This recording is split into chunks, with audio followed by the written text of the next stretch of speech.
Hello to you, my disco dingoes, and welcome to Bible History with Bear. We are talking the Last Supper today. It is Monday, Thursday. We have been doing Holy Week, and I am so glad you could join me for today's talk. Look, do all the nice things, not like, subscribe, all of that. Glad to have you here. Can't wait to talk about this. We're going to be talking primarily about, was the Last Supper a Passover meal? Now, for most of us, we'd go, of course it was. Of course it was a Passover. We've always been taught it was a Passover. But it might surprise you to know that there is actually some disagreement within the Gospel accounts, primarily between the Synoptic Gospels and John. Of course, it's John. John is always on his own, doing his own thing. So if we read Matthew, Mark, and Luke, what we have is the Thursday being described as the day of preparation. Jesus sends his disciples to go and prepare for the Passover meal. This is on the Thursday morning. Now, it's important to note that Jewish festivals start at sunset. So if Passover was on Friday, for example, this year, Passover was last Saturday night. So Saturday night, you eat the Passover Seder, but Passover, the day Nisan 15, would be to the Sunday, right? And goes from Saturday evening to Sunday evening. So that was the day for Passover this year. So the day of preparation would have been Saturday. However, going back to the biblical account. So Matthew, Mark, and Luke place this day of preparation, the day when the lambs are slaughtered, on the Thursday, and then says that they are eating the Passover meal on that Thursday night. This makes some sense, and a lot of the elements within the story do talk about things that would be associated with the Passover. They sing a hymn at the end of the meal. There is talk of wine and bread and various other aspects which are included in Passover, including the fact that they are eating this meal in Jerusalem rather than Bethany. Their previous meals have been listed as being in Bethany, and it appears that they were staying in Bethany for most of this time. So they are eating in Jerusalem, which was a requirement for eating Passover, that it was eaten within the city walls of Jerusalem. So this fits within that story of it being a Passover meal. But we go to the account in John. Now, John places Jesus' death at the time when the Passover lambs are slaughtered on the day of preparation. That is Nisan 14.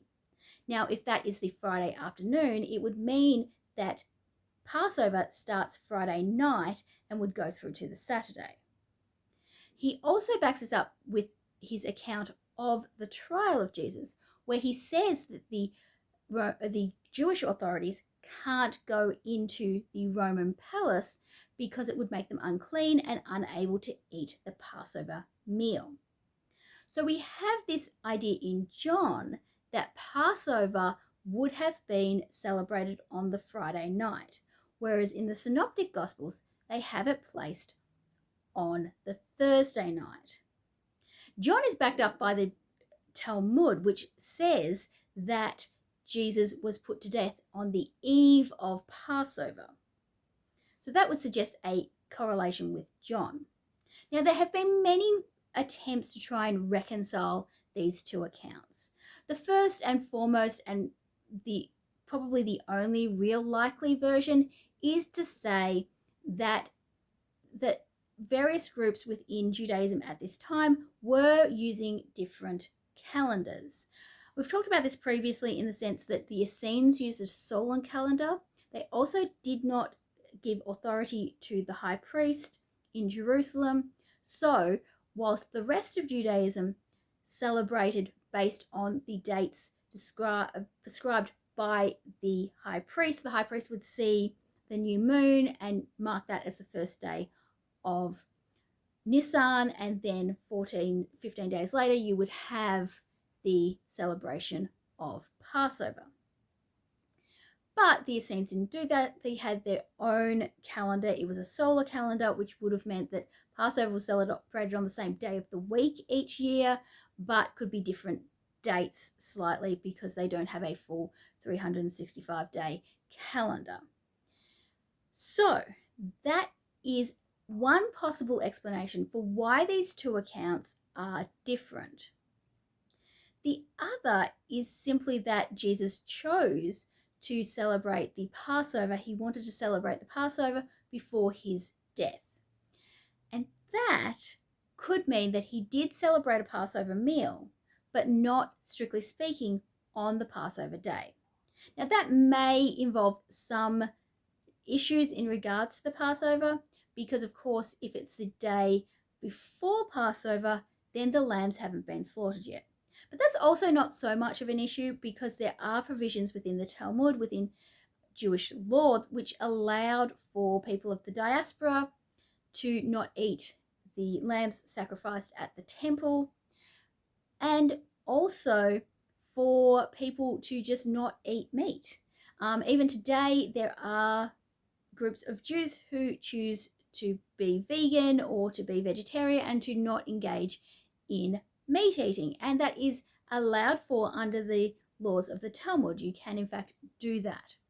So it is not essential that you have the lamb, although the lamb does make a big part of the festival, and there were allegedly huge numbers of them slaughtered each year, which is not surprising if you have the city growing to up to 300,000 people. If every household then needs a lamb in order to eat, then you have quite a number of lambs. Even if you say that one lamb fed 10 people, that is still 30,000 lambs. So this is a huge amount of lambs that need to be killed. But there was some talk of Pharisees and Sadducees potentially doing this on different days in order to actually get through that many lambs. There's not a huge amount of support for this, but it is a possible theory. At the end of the day, I think it is important to note that all of the elements of a Passover meal do appear to be there. However, whether or not it was actually celebrated on the Passover night is a debate to be had. Certainly speaking, John's account makes better sense in regards to the historical and cultural context. It was not permissible in Judaism to put someone to death on Passover. So the Synoptic Gospels saying he was put to death on the day of Passover would have been very abhorrent to the Jewish community and likely would have started a huge issue, whereas the day before would have been slightly less concerning. Given that the Romans are allegedly crucifying more than one person, I would suggest that it is far more likely to fit with John's account, where it is the day before, rather than the actual day of Passover. Whether Jesus was working on a different calendar is again a different question. But I would like to note a small but fun little historical detail in regards to the celebration of the Eucharist, which is done in remembrance of this Last Supper. Of course, during the Last Supper, Jesus breaks the bread and he says, "This is my body broken for you." He then takes the wine and he says, "This is my blood spilt for you." And early Christians had this as a huge part of the sort of linchpin part of their early gatherings, that you would have a communion at almost all of the gatherings. Now, this obviously played some sort of role and some sort of issues with Jews and Gentiles generally not being able to eat together, but they are sharing this particular ceremony of eating bread and drinking wine in remembrance of Christ's sacrifice. But them saying that this is the flesh and this is the blood created some rumors to go around about the early Christians. They started to be called cannibals by Romans. Now, Christians were already a bit weird in the eyes of the Romans. They were known as superstitious, which in Roman times, if you were superstitious, it was engaging in a weird religion. There was various different things. Religion was organized, it was public, it was part of society, whereas these superstitio were mystery cults and mystery religions where you had secret gatherings and the like. And of course, Christians are meeting in homes and having these rituals in private areas, which is weird for the Romans, where most religious celebrations and ritual take place in public places, either in temples or in the streets. So this is weird already for the Romans. And then you have people saying that they're eating blood and drinking